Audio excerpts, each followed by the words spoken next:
Abren sus Biblias a Marcos capítulo 11. Estaremos leyendo versículos 1 a 11.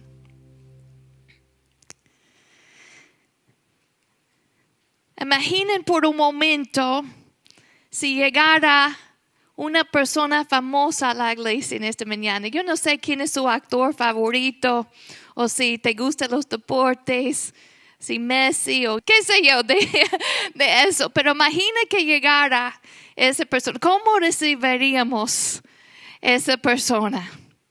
Con gran gozo, quizá con gritos, poniendo mucha atención a esa persona, ¿verdad?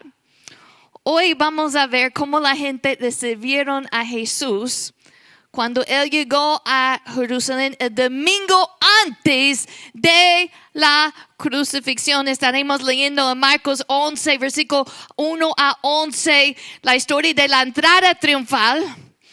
Esta historia es una de las pocas historias que se encuentra en los 4 evangelios. Pero nosotros estaremos enfocándonos en lo que Marcos dice. También vamos a estar viendo unos detalles de Lucas y de Juan. Hay que entender que en el momento en que Jesús entró en Jerusalén, la ciudad estaba llena de gente. Judíos de todas partes del mundo romano habían llegado para celebrar la Pascua. ¿Qué es la Pascua? La Pascua es esa celebración en la que el pueblo recordaba cómo Dios los liberó de la esclavitud de Egipto. Y en esa celebración los judíos sacrificaban miles de corderos. Pero ese año era diferente. Porque el Cordero de Dios que quita el pecado del mundo estaba entrando en Jerusalén para dar su vida como sacrificio por nuestro pecado. Muchos de los que estaban allí habían escuchado de Jesús. Y algunos incluso habían visto con sus propios ojos sus milagros. Él había estado ministrando públicamente por más de 3 años. Quizá había personas allí que podrían decir: oye amigo, yo estaba entre la multitud un día, estábamos escuchando sus enseñanzas y teníamos mucha hambre. Y de repente Él comenzó a repartir unos panes y unos peces y ese pan se multiplicaba. Y yo comí de ese pan, yo lo vi y yo comí de ese pan. Quizá había otro allí que pudiera decir: yo conozco a un joven que era ciego de nacimiento. Y Jesús hizo lodo con su saliva. Qué raro, qué extraño. Y se lo puso en los ojos de ese joven y le dijo: lávate, ve y lávate. Y el joven fue. Y en cuanto se lavó, pudo ver. Fue un milagro. Yo vi lo que pasó. Quizá había otro que decía: oye, yo escuché de un hombre que vive en la tierra de los Gadarenos, que estaba poseído por muchos demonios y él vivía en lugares solitarios y entre las tumbas y ni siquiera usaba ropa. Ellos lo tenían que poner en cadenas para controlarlo. Pero cuando vio a Jesús, cayó ante él gritando: ¿qué quieres de mí, Jesús, Hijo del Dios Altísimo? Y Jesús ordenó que esos espíritus se fueron y salieron y él ahora está libre. Y él está contando a todos sobre ese milagro y esa liberación. Quizá había otro ahí que pudo haber dicho: dicen que caminó sobre el agua. Pero muchos de ahí habían escuchado de un hombre que estaba muerto. Y que Cristo fue a su tumba y le resucitó de los muertos. Hace unos pocos días antes, Lázaro había muerto y Jesús lo resucitó. Y muchos habían escuchado. De hecho, en el relato de Juan, cuando él dice de esta historia de la entrada triunfal, él menciona la resurrección de Lázaro y dice que la gente que estaban allí presente, que muchos estaban allí cuando Jesús levantó a Lázaro de los muertos. Y ellos habían venido a recibirle. Otros habían escuchado de este hombre que levantó a un muerto. Eso apenas había pasado. Corrió la voz. Incluso los fariseos querían matar a Lázaro porque querían callar lo que la gente decía de Jesús. Cuando yo era pequeña, yo recuerdo viendo en la escuela dominical los dibujos. Yo no sé si ustedes tuvieron la oportunidad de ir a la escuela dominical cuando eran pequeños, pero yo recuerdo los dibujos de esta historia y las ramas y de la gente clamando. Pero realmente yo no me di cuenta del significado de lo que estaba pasando. Esta gente que habían escuchado de sus maravillas y ahora vienen a ver a Jesús. Están recibiéndole como rey. Jesús se está presentando a Israel como su rey, como el Mesías. Vamos a leer en versículo 1, comenzando en versículo 1 y vamos a leer versículo 11. Pongan mucha atención porque esta mañana el Señor quiere hablarnos por medio de las Escrituras.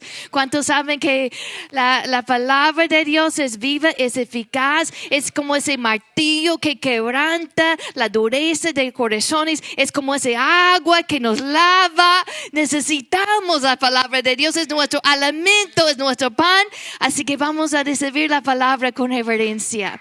Versículo 1 dice, cuando se acercaban a Jerusalén, junto a Betfage, a Betania, frente al monte de los olivos, Jesús envió 2 de sus discípulos y les dijo, id a la aldea que está enfrente de vosotros, y luego que entréis en ella hallaréis un pollino atado en el cual ningún hombre ha montado. Desatadlo y traedlo. Y si alguno os dijere, ¿por qué hacéis esto? Decid que el Señor lo necesita y que luego lo devolverá. Fueron y hallaron el pollino atado afuera a la puerta en el recodo del camino y lo desataron. Y unos de los que estaban allí les dijeron, ¿qué hacéis desatando el pollino? Ellos entonces les dijeron como Jesús había mandado y los dejaron. Y trajeron el pollino a Jesús y echaron sobre él sus mantos y se sentó sobre él. También muchos tendían sus mantos por el camino y otros cortaban ramas de los árboles y las tendían por el camino. Y los que iban delante y los que venían detrás daban voces diciendo, Hosana, bendito el que viene en el nombre del Señor. Bendito el reino de nuestro Padre David que viene. Hosana en las alturas.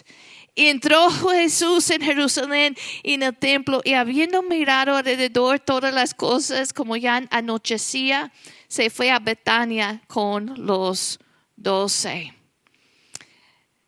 En versículo 1 vemos que Jesús envía 2 de sus discípulos diciéndole, vayan a la aldea que tienen delante, y al entrar van a encontrar un pollino, un burrito pequeño atado. Nadie nunca se ha montado en ese burrito. Desátenlo y tráiganlo. ¿Puedes imaginar si tú fueras uno de esos 2 discípulos? Que Jesús te dice que tú tienes que ir y sacar ese burrito. Hermanos, Dios es soberano. Él sabe todos los detalles. Él está en los detalles. Jesús, antes de llegar a esa aldea, Él sabía la dirección de ese pollino. Él sabía exactamente dónde estaba. Él sabía su condición. ¿Cuál era su condición? Estaba atado, ¿verdad? Estaba atado. También él conocía la historia de ese pollino, ese burrito pequeño que nadie había montado sobre ese pollino. En el Evangelio de Mateo hay otro detalle que no vemos aquí. Vemos en Mateo que también había allí una asna junto a él. Hermano, no hay ningún detalle que se le escapa a nuestro Dios. Si Jesús conoce en un pollino, en otro pueblo, ¿cuánto más conoce de nuestras vidas? Todos los detalles, dónde estás, tu condición, cómo estás en el día de hoy. Nosotros podemos preguntarte cómo estás y quizá tú nos dices bien, pero el Señor sabe si esa respuesta es verdad o no. Él sabe la condición de cada uno. Él sabe nuestra condición espiritual también. Ese pollino estaba allí atado, sin uso, pero Dios tiene un plan. Dios tenía un plan incluso para ese burrito. Y dice, desátenlo y tráiganlo. Él lo llamó hermanos, Él te llamó con un propósito. Dios sabe los detalles de tu vida y tiene un plan. Están los detalles de tu familia, están los detalles de tu trabajo, están los detalles de tus luchas, de tus oraciones y en los detalles que nadie más ve, Él los ve. Y tiene cuidado, nadie le toma por sorpresa. Él tiene un plan. En Mateo capítulo 10 dice que 2 pajaritos se venden por una moneda. 2 pajaritos pues no tienen mucho valor. Pero Jesús dice, pero si uno de ellos cae a la tierra, no, eso no va a pasar sin que el Padre lo permita. Porque Él sabe, si Él tiene cuidado de ese pájaro pequeño que no vale tanto que solamente de una moneda. Y luego en ese mismo pasaje, Jesús dijo, en cuanto a ustedes mismos, hasta los cabellos de la cabeza, Él los tiene contados, uno por uno. Y luego dice, no tengan miedo, ustedes valen mucho más que muchos pajarillos. Eso es una palabra para la iglesia en esta mañana. No tengan miedo, tú vales mucho más que unos pajaritos. El Señor tiene cuidado de esos pájaros, cuanto más de ti. Él tiene un plan y quizá tú estás en medio de circunstancias que tú no entiendes, pero el Señor ya sabe lo que Él está haciendo. Él sabía en ese momento. Él es dueño de todo.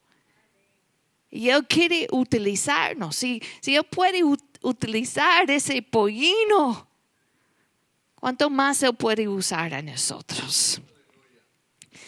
Eso quiere decir que van a llegar momentos en que vamos a tener que sacrificar nuestra comodidad. Vamos a tener que sacrificar nuestro tiempo, nuestros planes.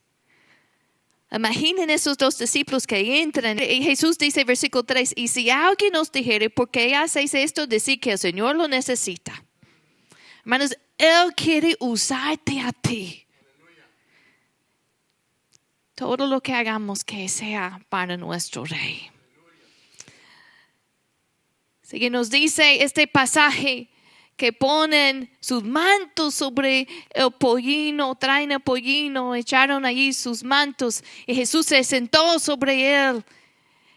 Y va en el pollino entrando en Jerusalén. Hermanos, hay que entender que esto no es por casualidad.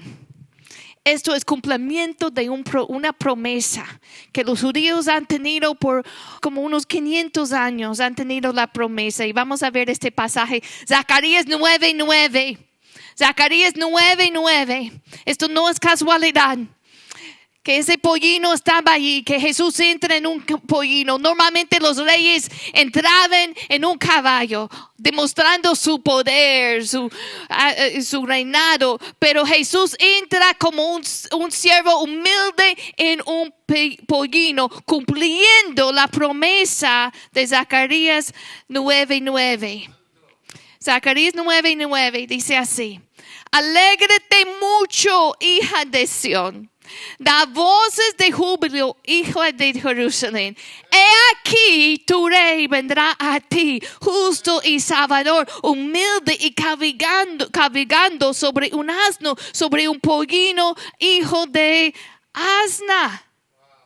Hermanos, ellos sabían esta promesa, sabían de esta profecía. Jesús sabía de esta profecía. Así que cuando Él entra en ese pollino, lo que Él está diciendo, he aquí tu rey. Yo soy el rey prometido. Yo soy el Mesías. Es lo que ellos están entendiendo. Cuando yo era niña y yo vi esos dibujos y yo pensé, ay, qué bonito. Yo no entendía el significado. Jesús está presentando a ellos como el rey, como el Mesías. Y dice, alégrate mucho, da voces de júbilo. Hermanos, el problema es que ellos estaban esperando un rey que les iba a liberar del imperio romano. Ellos piensan que Jesús en ese momento les iba a liberar del imperio romano y por eso ellos están clamando, porque ellos piensan, ya viene nuestra libertad. Ellos tenían esa expectativa, pero Jesús es un rey diferente. En ese momento Él no viene a aplastar la autoridad romana. En ese momento Él vino como un siervo sufriente para entregar su vida en la cruz por nuestros pecados. Pero hay que entender que un día Él va a venir como el rey que va a aplastar toda autoridad.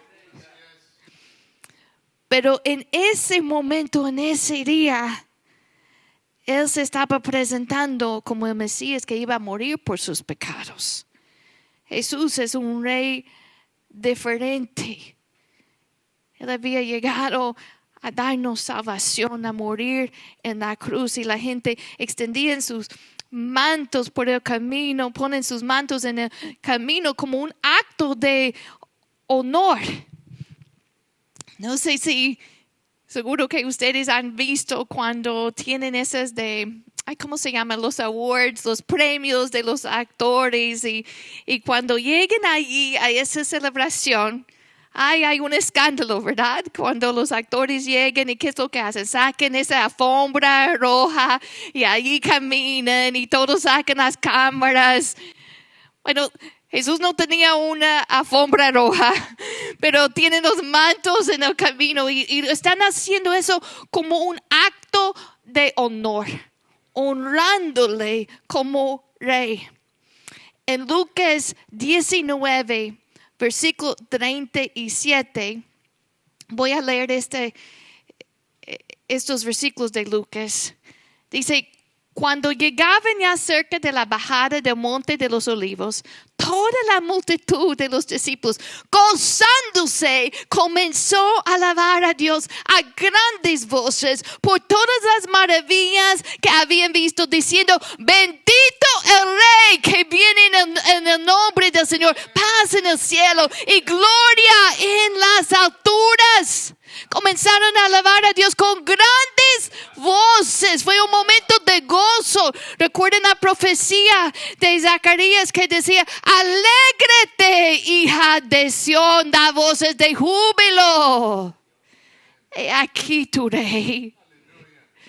Hermanos, nosotros podemos gozarnos que nosotros tenemos un rey que nos ama, que dio su vida por nosotros. Ellos estaban gozándose porque ellos pensaban que pronto iban a ser libres del imperio romano. ¿Cuánto más nosotros podemos gozarnos que Cristo nos ha hecho libres de la esclavitud, del pecado, que el Cordero de Dios dio su vida como un sacrificio por nuestros pecados? Es el Cordero de Dios que quita el pecado del mundo. Vuelvo a mi pregunta. Si llegara tu actor favorito o un deportista favorita, quizá muchos estarían así celebrando, pero a veces dándonos cuenta que Dios está con nosotros, como que no le damos el honor que Él merece como rey. Él es un rey que debe ser honrado como rey. Ellos clamaban Hosanna. ¿Qué quiere decir Hosanna? Quiere decir sálvanos ahora. Sálvanos ahora. y ha llegado a ser una expresión de alabanza. Cuando nosotros cantamos Hosanna, literalmente estamos diciendo sálvanos ahora, pero ha llegado a ser como una expresión de alabanza, como la palabra aleluya. ¿Y por qué están cantando eso? Todo eso es un cumplimiento de profecía. En Salmo 118, quiero hablar un poco de este salmo si quieren ir a este pasaje. Salmo 118 era un salmo mesiánico. ¿Qué quiere decir eso? Era un salmo que hablaba sobre la venida de Jesús. Salmo 118. Pero no solamente era un salmo mesiánico. También ese salmo era un salmo que ellos cantaban al llegar a Jerusalén a sus festivales. Así que cada año, cuando ellos están celebrando, cada Pascua o también en otras fiestas, ellos están cantando las palabras de varios salmos, pero entre esos salmos es el Salmo 118. El Salmo 118 dice así, versículo 24, este es el día que hizo Jehová. Nos gozaremos y alegraremos en él.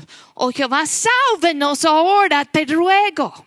En otras palabras, Hosanna, sálvenos ahora, te ruego. Te ruego, oh Jehová, que nos hagas prosperar ahora. Bendito el que viene en el nombre de Jehová. Desde la casa de Jehová os bendecimos.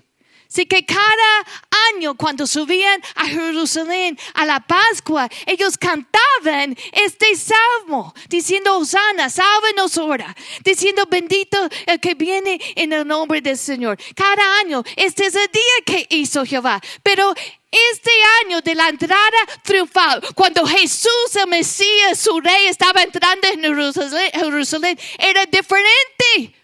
Porque allí, enfrente de sus ojos, es su rey. Ahora ellos están cantándole a él. Todos los años estaban cantando sobre el rey que viene. Y ahora ellos están cantando al rey que ha venido, que está llegando. Ese es el día que hizo Jehová. Cuando nosotros cantamos eso, decimos eso de Hosanna, estamos proclamando las palabras de Salmo 118. Este es el día que hizo Jehová. Es un versículo que usamos mucho. Pero en ese momento, este es el día cuando ellos cantaban eso. Este es el día que hizo Jehová. Nos gozaremos y alegraremos. Es el día en el que entró el rey en Jerusalén. Este es el día. Estamos viendo con nuestros ojos. Estamos cantando al rey bendito, el que viene en el nombre de Jehová. ¡Qué alegría! ¡Qué alegría!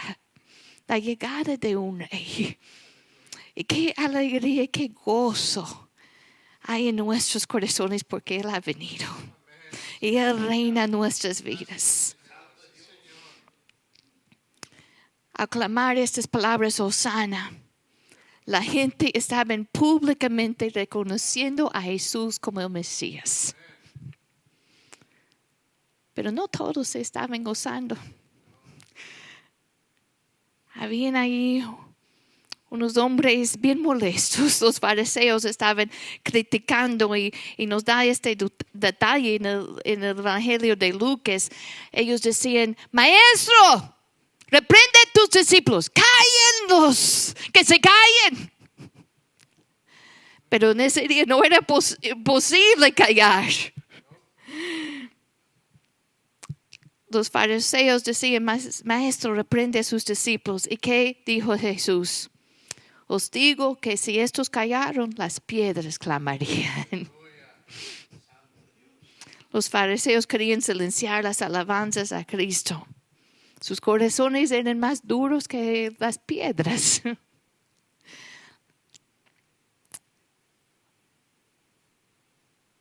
Mientras unos se gozaban, otros se quejaban. Unos alabando en grandes voces, celebrando a Jesús, su rey. Pero otros estaban rechazándole. Pero algo interesante pasa cuando Jesús llega a Jerusalén y no nos dice en el libro de Marcos, en Marcos nos dice que entró, en versículo 11 dice, entró Jesús en Jerusalén en el templo y habiendo mirado alrededor todas las cosas, como ya anochecía, se fue a Betania con los 12. Pero en Lucas nos dice en versículo 41, Lucas 19, versículo 41, que cuando Jesús llegó cerca de la ciudad, al verla, lloró sobre ella. ¿Por qué lloró?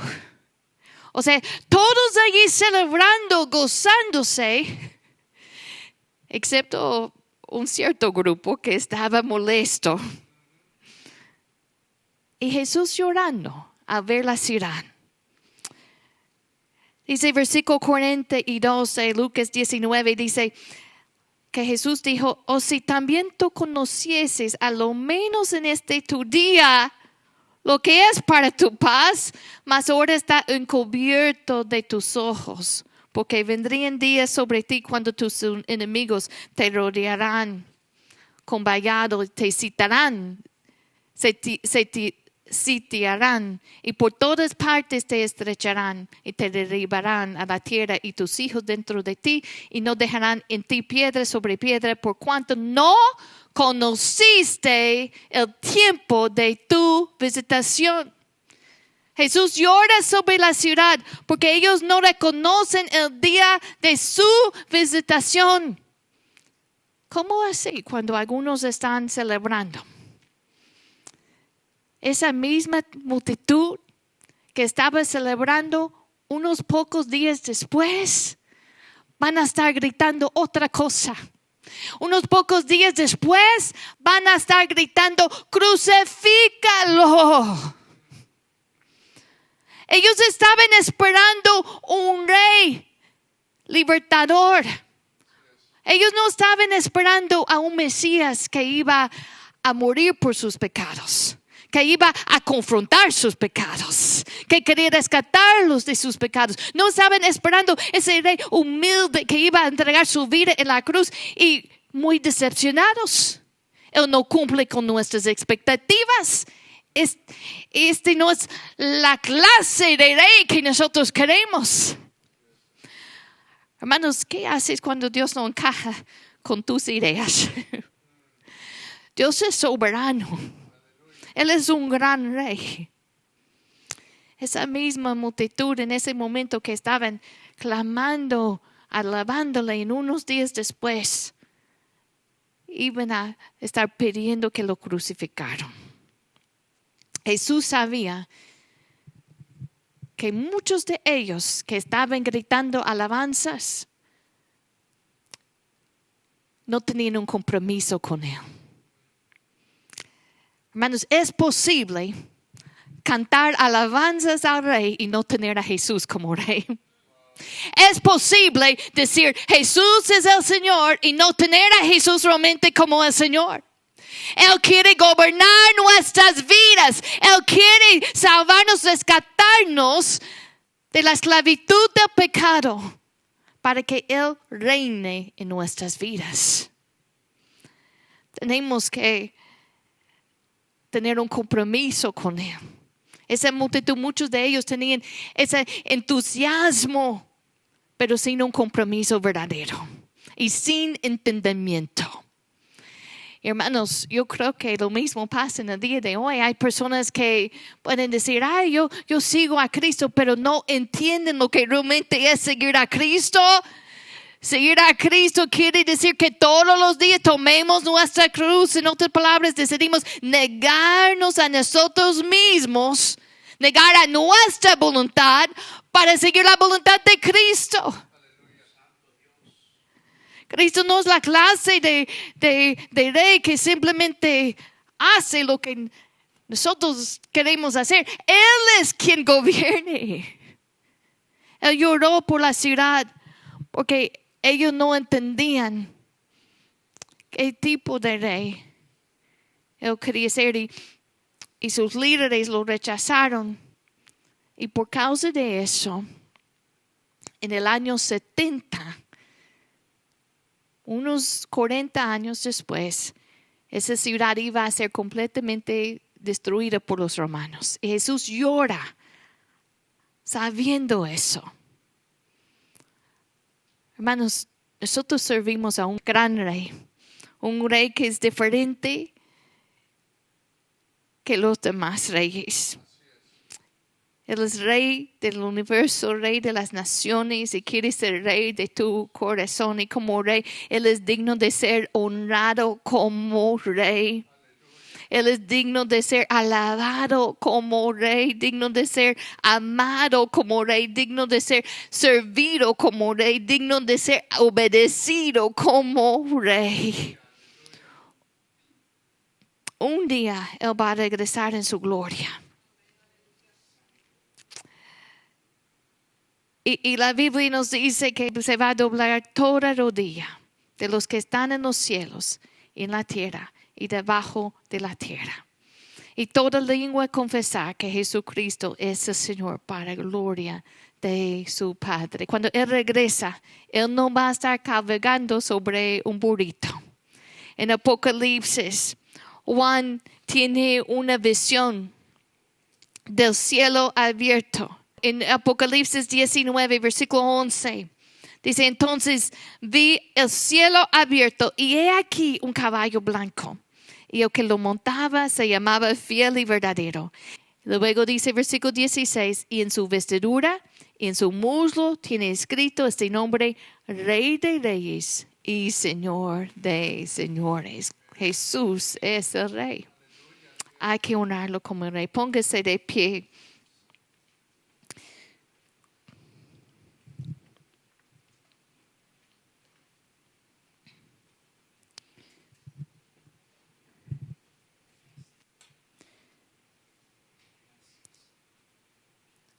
Como Rey, Él merece nuestra obediencia. Si hay una área en tu vida que tú reconoces, esta área todavía no está sometido a Jesús, no he entregado esta área al Señor. Vamos a pedirle al Señor que nos ayude a ver esas áreas en lo cual todavía no hemos entregado todo al Señor. El altar está abierto si quiere postrarse. Vamos a entrar en un tiempo de alabanza. Gracias, Él es un gran Rey. Él es un gran Rey. Digno de ser honrado, digno de ser alabado. Hermanos, si nosotros callamos, las piedras clamarían. Vamos a alabarlo como Él es digno de recibir nuestra alabanza. No hay nadie como Él.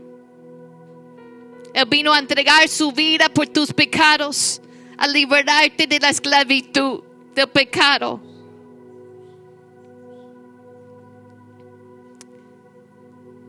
Y así como Él pudo usar ese burrito pequeño, Él quiere usarte a ti. Él sabe los detalles, sabe tu condición, sabe tu historia, sabe exactamente dónde estás, no se ha olvidado de ti, tiene un propósito y un plan. Vamos a decirle juntos, Señor, que se cumple tu propósito, que se cumple tu plan. Yo estoy aquí para servir al Rey. Te entrego mi vida, te entrego mi ser. Pertenezco a ti, tú eres mi dueño. Vamos a alabarlo, Señor. Te alabamos, Señor. Iglesia amada, alábale como es digno, como Él es digno. El pueblo le alababan con grandes voces, con júbilo. Nuestro Rey está aquí. Te das cuenta por medio del Espíritu Santo, Él está aquí, está con nosotros. Gracias, Señor, te alabamos. Vamos a alabarlo. pero con entendimiento y con compromiso. Que hemos entendido que Él vino a liberarnos de nuestros pecados.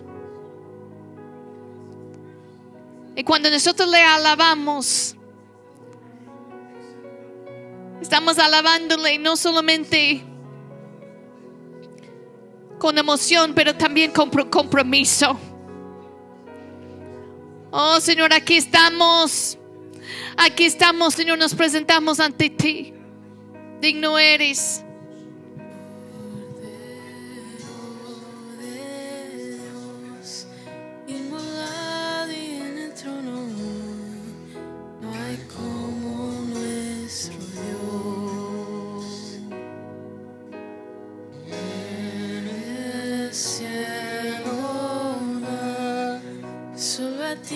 Suprema adoración, no hay como nuestro Dios. Cordero de Dios, inmolado y en el trono hoy, no hay como nuestro Dios. No lo hay en el cielo.